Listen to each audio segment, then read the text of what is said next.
साथियों, बड़ा गर्व का विषय है कि मुझे आज ऐसे ही तपोस्थली भूमि का दर्शन करने का सौभाग्य मिला।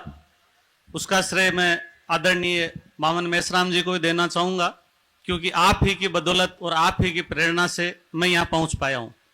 तो मैं उन महान शहीदों की आत्माओं को भी श्रद्धा सुमन अर्पित करता हूँ। महाराज और उनको समाधिस्थ करने वाले गोपाल जी महाराज साहब की पवित्र आत्मा को भी नमन प्रणाम करता हूँ।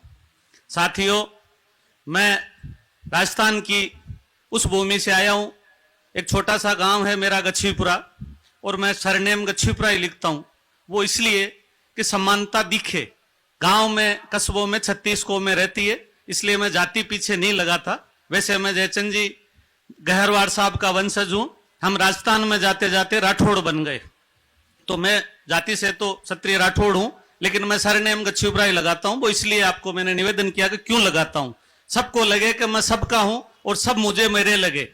अब बात रही कि साहब ने यहाँ बहुत सी चीजें लिखी है, मैं उनसे विपरीत बोलना चाहूंगा, लेकिन माफी चाहूंगा। हम लोगों की एक गलती रहो या अज्ञानता रहो कि हम लोगों को एक बात पे गौर करना चाहिए था, जो हम 70 साल से नहीं कर पा रहे हैं।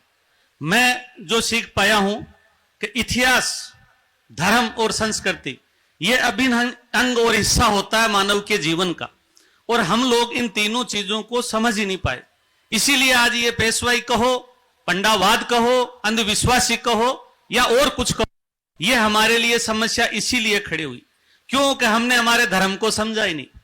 हर व्यक्ति का, हर प्राणी का अपना स्व धर्म होता है, और ऐसा श्री कृष्ण ने भी कहा था कि खुद के स्व धर्म से अन्य का, जिसको आप धर्म कहो, वो भी ठीक नहीं हो सकता। जैसे शेर का स्व धर्म अलग होता है, हर व्यक्ति का सर्व धर्म होता है। तो मैं गर्व से कहता हूं कि मैं हिंदू नहीं हूं, मैं गर्व से कहता हूं कि मैं क्षत्रिय हूं, क्योंकि मेरा धर्म शास्त्र धर्म है, मेरा स्व धर्म शास्त्र धर्म है। और शास्त्र धर्म क्या सिखाता है, अभी मेरे छोटे भाई रविंद्र ने कहा भी था, और कल हम लोगों में चर्चा हुई तो ये कह भी रहा था कि दादा इतनी बड़ी भीड़, इतने बड़े के सामने कैसे बोला जाता है। मैं कि भाई हमारे भी पैर कपकपाते थे, छोटे थे, तो साहब जैसे लोगों ने, इनसे और लोगों ने हमें बोलना सिखाया, आज हम बोलने लग गए।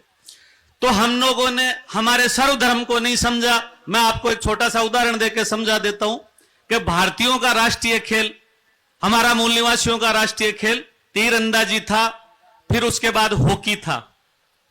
अब मैं आपको इसी उदाहरण से कह देता हूं, लेकिन इन लोगों ने किसको भी राष्ट्रीय खेल घोषित कर रखा है, क्रिकेट को सबसे बड़ा खेल घोषित कर रखा है। राष्ट्रीय तो घोषित नहीं किया, लेकिन वो अदृश्य रूप से वही है ना। तो जब हमारा धर्म फिर हिंदू कैसे हो सकता है? ये हम पे थोपा गया, जैसे क्रिकेट थोपा गया ना, वैसे ही हम पे ये धर्म थोपा गया है। हमारा धर्म नहीं था। हाँ, जिन जो माने उनके लिए मुझे कोई एतराज नहीं है। मैं किसी जाति, धर्म, बिरादरी का विरोध भी नहीं करता, आलोचना भी नहीं करता, लेकिन जो लोग हमारे खिलाफ बोलेंगे, हम उनके सामने डट के बोलेंगे, तथ्यों के साथ बोलेंगे, संवैधानिक शक्तियों के अधिकार से बोलेंगे। रहा सवाल हमारा, तो धर्म हम नहीं समझ पाए, धर्म को न हम समझना चाहते हैं अब भी कि हमारा स्व धर्म क्या है, मूल निवासियों का सर्व धर्म क्या है। फिर बात आई इतिहास की। ये इतिहास क्या है? हमारे पूर्वजों ने बनाया। जैसे आज भीमा कोरेगांव हम क्यों हैं? क्यों हैं कि हमारे 500 महान पूर्वजों ने और संभाजी राव ने बनाया, लेकिन हम इतिहास का पोषण नहीं कर सके, हम इतिहास को नहीं लिख सके, हम इतिहास को संयोजन नहीं कर सके। व्याख्या है इसकी, मैं उसमें नहीं जाना चाहूंगा, लेकिन क्षत्रिय 3 चीजों का समागम है कि वो सबसे पहले चरित्रवान होना चाहिए क्षत्रिय को, फिर उसको अनुशासित होना चाहिए, और तीसरी चीज उसको योग्य होना चाहिए। योग्यता का मापदंड ये नहीं है कि आप यूनिवर्सिटी की डिग्रियां ले लो। मीरा जी, रैदास जी, कबीरदास जी किसी यूनिवर्सिटी में नहीं गए थे, लेकिन वो गुणी जन थे, उन्होंने चीजों को सीखा, समझा, तब वो आज विद्वान है और उनका हम नाम लेते हैं। तो चरित्र में क्या आता है? चरित्र वो है जो आदमी को भ्रष्ट नहीं बनने दे, गलत का विरोध करे, अच्छे का सहयोग करे। और चरित्र में सिर्फ पैसा ही नहीं आता, चरित्र में सिर्फ गलत संबंध ही नहीं आते। चरित्र आदमी को आगे बढ़ने की प्रेरणा देता है, अपने इतिहास को आगे बढ़ाने की प्रेरणा देता है, औरों का सम्मान करने की प्रेरणा भी देता है। तो चरित्र में बहुत सारी चीजें आती है। फिर आता आपका अनुशासन। अनुशासन क्या है? अनुशासन में आदमी को समय का पाबंद होना चाहिए। जैसे अभी पर्चियां पकड़ा दी जाती है, क्यों पकड़ा दी जाती है? कि हमें अनुशासन ही नहीं, हमें पता ही नहीं है बोलना है क्या और कितनी देर बोलना है। अनुशासन दूसरों का नुकसान नहीं करे, राष्ट्र का भला करे, राष्ट्र के साथ गद्दारी ना करे, दूसरे का बुरा न सोचे, दूसरे के महापुरुषों का, धार्मिक ग्रंथों का सम्मान करे, यह हमारे अनुशासन में आता है। रही बात योग्यता की, तो योग्यता कहां से सीखी जाती है? पहले तो अपने घर परिवार से सीखी जाती है। कोई ट्रेनिंग सेंटर नहीं होता योग्यता का। योग्यता का मतलब है आप उपयोगी बने। जैसा भीमराव अम्बेडकर ने कहा था कि आप शिक्षित बनिए, संगठित बनिए, कीजिए, लेकिन आपने उसके विपरीत क्या क्या नहीं किया मैं नहीं कहना चाहूंगा, लेकिन आप सबको पता है आप शिक्षा की तरफ भी नहीं गए, आपने संगठित होके भी कोई काम इतना नहीं किया, और संघर्ष जिन लोगों से करना था उनसे तो नहीं किया, हमें लोगों ने अड़जा दिया। हमारे राजस्थान में रोज की समस्या है, क्षत्रियों को, दलितों को दूर करने के लिए घोड़ी जैसा पाखंड रच देते हैं कि साहब दलितों को घोड़ी पे क्षत्रिय नहीं बैठने देता, जबकि हमारा ऐसा कोई वहां उद्देश्य भी नहीं है, हमारे वहां ऐसा रिवाज भी नहीं है, ऐसी परंपरा भी नहीं है, लेकिन इसको इतना बड़ा मुद्दा बना दिया गया कि आप सोच नहीं सकते ऐसा राजस्थान में चल रहा है। तो योग्यता का मतलब यही है आप उपयोगी बनिए, अपने परिवार के लिए उपयोगी बनिए, अपने समाज के लिए उपयोगी बनिए, अपने धर्म जिसको सौधर्म में कह रहा था उसके लिए उपयोगी बनिए, अपने राष्ट्र के लिए उपयोगी बनिए। तो ये मैंने 3 चीजें आपको चरित्रों के बारे में बताई। अब इतिहास विकृतीकरण, जैसा कि अभी मेरे से पूर्व वक्ताओं ने कहा कि पिक्चरों के माध्यम से, नाटकों के माध्यम से, साहित्यों के माध्यम से और जातक कथाओं के माध्यम से ऐसा बिगाड़ा गया कि महाराजा जयचंद जी, मैं आज यहां क्यों आया हूं? मैं आपका ऋण चुकाने के लिए आया हूं कि वामन मेश्राम जी ने मेरे पूर्वज महाराजा जयचंद जी को गद्दार शब्द से मुक्ति दिलाने में हमारा योगदान किया और 2 करोड़ रुपए का इनाम रखा कि कोई पाखंडी आए और इस बात को साबित करे कि महाराजा जयचंद गद्दार थे। महाराजा जयचंद गोरी को नहीं लेके आए थे, गोरी को लेने वाले 3-4 लोगों के मैं नाम बता देता हूं, नीति राय खट, माधव भट्ट, प्रताप चंद जैन और एक का मैं नाम भूल गया, वो गद्दार थे, लेकिन इन्होंने उनका तो नाम छुपा लिया और जयचंद जी के वो पेबंद और कलंक लगा के छोड़ दिया। अब देखो दुर्भावना इनकी, इधर पृथ्वीराज चौहान को ये महान बताते नहीं थकते और एक तरफ उसके एक पेबंद लगाते थे कि पृथ्वीराज चौहान जयचंद जी की बच्ची को लेके भग गया और साथ में महानता भी और जयचंद जी को गद्दार भी।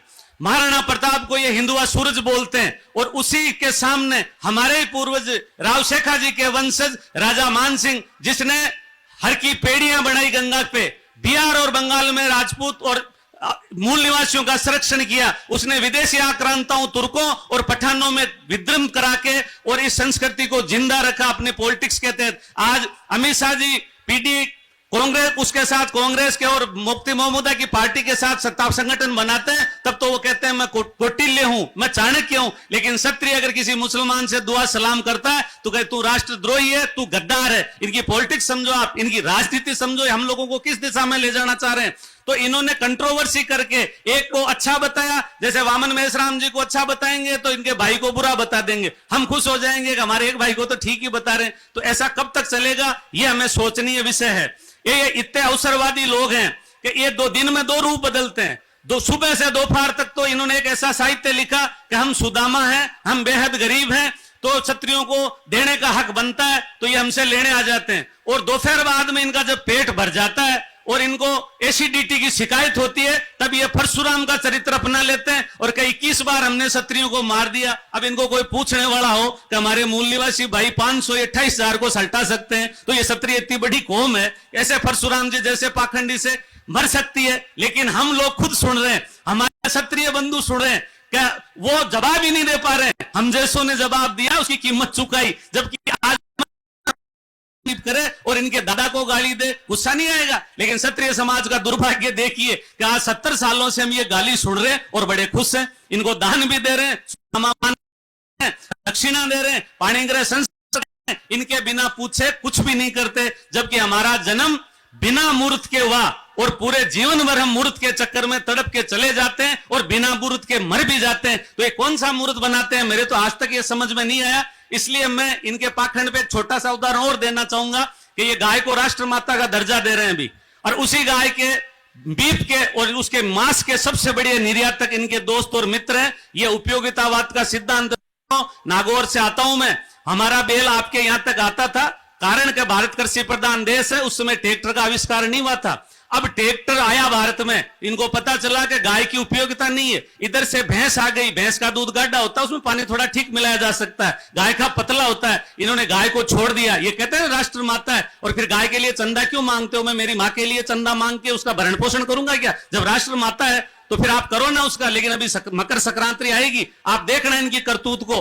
12 महीने तक भूखी प्यासी मरती है, लेकिन सारा पुण्य एक दिन में उड़ेले। 12 महीने का भूखा पानी एक दिन, ये इनका पाक। तो आप लोगों से मेरा निवेदन है कि मैं आज इस तपोभूमि और पवित्र भूमि पे आप लोगों के बीच में आया। मैं आपको विश्वास दिलाना चाहता हूं कि वैचारिक क्रांति पैदा की जाती है, जैसे मेरे महान पूर्वज बुद्ध ने की। मैं भी वो प्रयास कर रहा हूं, लेकिन दोस्तों सिर्फ वैचारिक क्रांति के भरोसे आखिर में ये पाखंडी लठ क्रांति और हथियार क्रांति से ही मानने वाले हैं, इसलिए उसके लिए तैयार रहना। जय भारत, जय मूल निवासी, नमो बुद्धाय।